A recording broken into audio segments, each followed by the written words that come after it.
hamba Tuhan kita.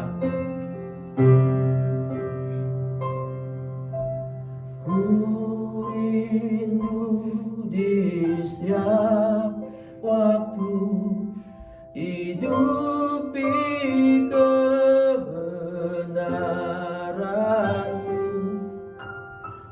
bukan dengan kuatku, namun karena Roh-Mu.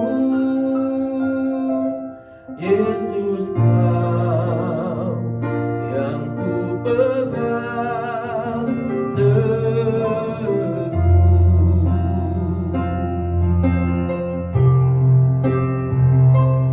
Engkaulah Tuhan, Engkaulah Raja, berdaulat atas hidupku, ku berserah penuh.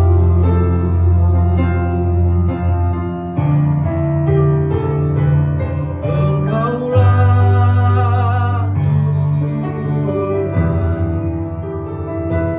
Engkaulah Raja,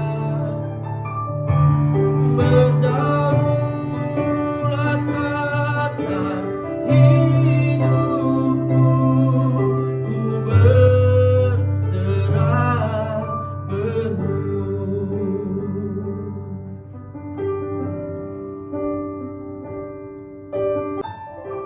Sebulan ini mungkin kita sudah banyak berdoa, saudara sudah banyak membaca Alkitab.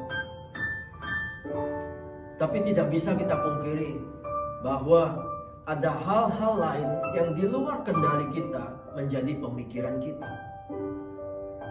Saya banyak mendengar orang stres, bingung, melakukan apa saja kehilangan sukacita. Itu sebabnya hari ini kita akan membahas sukacita di masa sukar. Hidup kita terdiri dari roh, jiwa, dan tubuh. Di masa kita sendiri, kita banyak membaca Alkitab, kita banyak berdoa. Tapi hari ini ada satu faktor dari hidup kita, yaitu jiwa, yang harus kita tenangkan. Bagaimana seluruh hidup kita tetap bersukacita di tengah pandemi corona. Maka ada 3 hal yang harus kita lakukan agar kita tetap bersukacita di masa sukar. Hal pertama, hindari ketidakpuasan. Mazmur 1 ayat 1 berkata, "Berbahagialah orang yang tidak berjalan menurut nasihat orang fasik, yang tidak berdiri di jalan orang berdosa, dan yang tidak duduk dalam kumpulan pencemooh."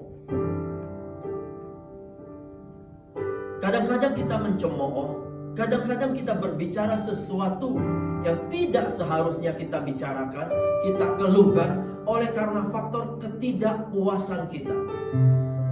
Kita melihat situasi ekonomi, kita memperhatikan pekerjaan pemerintah, kita memperhatikan sekeliling kita tidak sesuai harapan kita, maka muncul ketidakpuasan. Orang-orang mulai mengkomentari, orang-orang mulai menyoroti sesuatu karena ada di dalam hidupnya rasa tidak puas. Saudara, jangankan dalam kondisi hari ini, di kondisi normal saja kita bisa merasa tidak puas. Dan ketahuilah, tidak ada seorang pun yang bisa memuaskan semua orang. Karena itu ada 2 tips yang ingin saya sampaikan. Pertama, jangan berpikir sesuatu yang tidak sesuai dengan kapasitas kita. Jika kapasitas pemerintah melakukan sesuatu, marilah kita tenang, ikuti anjuran pemerintah. Jika kapasitas masyarakat melakukan sesuatu, kita tenang, ikuti apa kata mereka, supaya kita tidak ikut melakukan, memikirkan apa yang tidak sesuai kapasitas kita. Alkitab mencatat kesusahan sehari cukuplah untuk sehari, karena kita tidak bisa menanggung keesokan hari dengan kesusahannya. Tips kedua, bergabunglah dalam komunitas yang sehat. Hari ini tentu kau harus bergabung di komunitas WhatsApp grup yang sehat. Jangan ada di grup kumpulan-kumpulan pencemooh yang sedikit-sedikit mencemooh pemerintah, sedikit-sedikit mencemooh perusahaan di tempat saudara bekerja, sedikit-sedikit mencemooh sekolah di mana anakmu bekerja. Itu semua di luar kendali kita.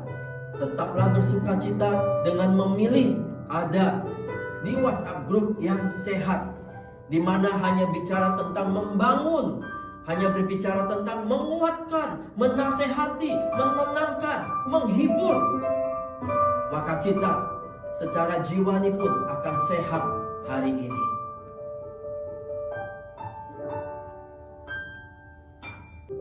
Hal kedua, gunakan sumber daya kita dengan baik. Kita sebulan, bahkan kita tidak tahu kapan akan berakhir pandemi ini. Itu sebabnya sumber daya kita mulai terbatas, dan kita harus menggunakannya dengan sangat baik, dengan sangat cepat. Ibrani 13 ayat 5, janganlah kamu menjadi hamba uang, dan cukupkanlah dirimu dengan apa yang ada padamu. Mari cukupkan dengan apa yang ada pada kita hari ini. Mungkin besok lusa tidak semakin bertambah, tapi sumber daya kita makin berkurang. Cukupkan juga diri kita dengan yang ada. Selanjutnya mungkin akan menipis. Cukupkan juga dengan apa yang ada pada kita, saudara. Ada 2 tips juga yang ingin saya sampaikan. Pertama, berhematlah. Tidak perlu membeli apa yang tidak penting pada hari ini. Belilah sesuatu yang memang sungguh-sungguh engkau butuhkan saja. Jika kemarin kita masih bisa makan dengan 3 lauk pauk, hari ini makanlah dengan 2 lauk pauk atau 1 lauk pauk cukup, supaya kita bisa lebih panjang menggunakan sumber daya yang ada. Kemarin mungkin kita merasa tidak lengkap kalau tidak ada ini, tidak ada itu. Tapi hari ini berpuaslah dengan yang ada. Jangan komplain yang tidak perlu, saudara. Sebelum saudara dan saya menjadi lebih pusing lagi. Cukupkan dengan yang ada pada hari ini. Tips kedua, mari belajar lebih inovatif. Kelola segala sesuatu yang ada menjadi lebih baik, dan itu akan membuat suasana kita lebih indah. Di rumahmu bersama istri, suami, dan anak-anak, bersama orang tua yang sudah mulai bosan, tapi dengan sedikit inovasi kita bisa membangkitkan sukacita di dalam rumah kita sendiri. Sukacita di tengah masa sukar. Yang ketiga adalah mari berbagi yang kita mampu. Bukankah saudara dan saya hidup ingin menyenangkan Tuhan? Menyenangkanmu, senangkanmu, hanya itu kerinduanku. Menyenangkanmu, senangkan hatimu, hanya itu kerinduanku. Injil Matius mencatat, kasihlah Tuhan Allahmu dengan segenap hatimu, dan kasihlah sesamamu manusia seperti dirimu sendiri. Ketika kita merasa kurang, sebenarnya ada banyak orang yang lebih kurang lagi dibanding kita. Ketika kita berkata kita susah, ada lebih banyak orang lagi yang lebih susah dari hidup kita. Karena itu Galatia pasal 6 ayat 2 berkata, bertolong-tolonglah menanggung bebanmu, demikianlah kamu memenuhi hukum Kristus. Kasihlah juga sesama kita. Ada 2 tips juga yang ingin saya sampaikan. Mari di tengah masa sukar dan kesulitan kita, biarkan hatimu tetap bersukacita dengan berbagi kepada orang-orang yang lebih sulit dari kita. Kalau dia makan saja tidak mampu, mungkin engkau masih bisa makan berkali-kali, berhari-hari. Kalau mereka untuk transport saja sudah tidak mampu, mungkin engkau masih punya kendaraan untuk kesana kemari. Karena itu berbagilah apa yang kita bisa untuk menolong orang lain. Sebagai gereja, setelah gelombang corona ini, saudara, maka krisis ekonomi mengikutinya. Maka ada gelombang pemutusan hubungan kerja di mana-mana. Setiap hari berita mencatat peningkatan demi peningkatan. Dan mungkin juga termasuk di antara kita sesama saudara seiman. Mungkin juga ada di dalam gereja kita anggota-anggota jemaat yang terkena PHK. Saudara, jangan tutup matamu, jangan tutup hatimu. Ini juga waktunya berbagi untuk mereka. Kalau satu orang yang mampu bisa menanggung satu yang ter-PHK untuk biaya hidupnya sebulan, untuk kosnya sebulan, yang satu lagi bisa menanggung yang lain bisa menanggung yang lain, atau bersama-sama kita bersama menanggung mereka. Saudara, saya percaya di tengah masa sukar ini juga orang-orang, saudara-saudara kita seiman itu tetap juga punya sukacita yang sama seperti kita bersukacita di dalam Tuhan. Amin, saudara. Sekali lagi seperti yang lalu saya berkata, bertahun-tahun, puluhan tahun kita bergereja. Mungkin hari ini adalah waktu yang paling tepat. Tunjukkan praktek kasih kita untuk sesama kita.